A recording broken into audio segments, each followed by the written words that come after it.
Angliyaga ketaman deyapsizmi? Hujjatlar tayyorlayapsizmi? Demak bu videoda siz ko'rishingiz shart.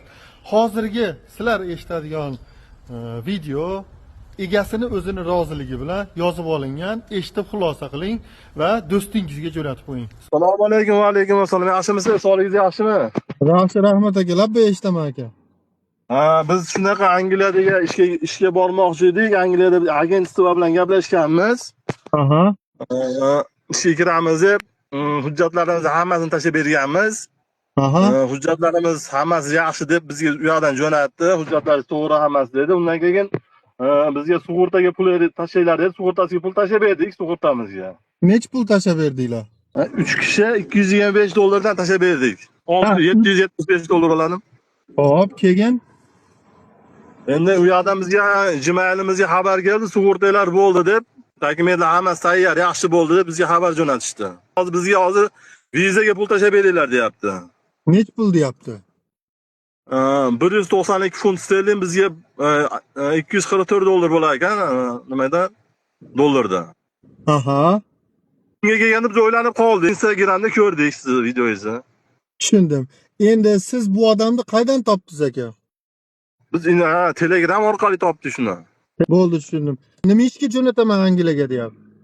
Hozir Lipton choy zavodmi, firma ham shunaqa bor ekan-ku.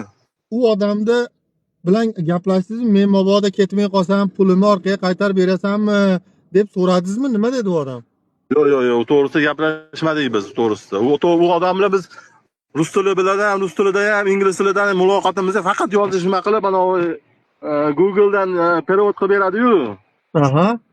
Bu orqali gaplashyapmiz, o'zbekcha yozyapmiz, Google'dan perevod qilib jo'natyapmiz u odamga biz. Tushundim. Aka, hozir u odam yo'q bo'lmay qoldi, bo'pti, xayr desa nima bo'ladi pulingiz? Pulimiz kuyadi-da, nima bo'ladi?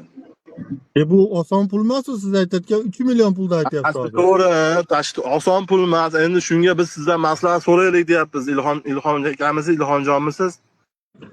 Aka, sizni aldashyapti. Ular mashinniklar. Adidas zavodga deydi ular aka bittasi. Keyin ferma ishlariga, sklatga jo'nataman deydi aka. Nike fabrikasiga, Lipton zavodiga jo'nataman deydi aka. Bular mashinnik aka. Siz ko'rinib turibdi, peshona teri bilan pul topadigan odam ekansiz.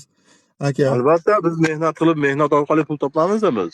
meni kanalimni kuzatib boring aka. Qonuniy ketish yo'llarini tushuntiraman. Hozir hamma joydan ketish yopiq aka. Birovga pul to'lamang, iltimos sizdan aka. Boshqa pul to'lamang, u bilan yozishmang, gaplashmang. Siz tashlab bering hujjatlaringizni, men ko'rib, yana bir marta uni fiktivniligini Britaniyaning saytidan shu firmasini ham ko'tartirib, yo'qligini isbotlab beraman sizga aka.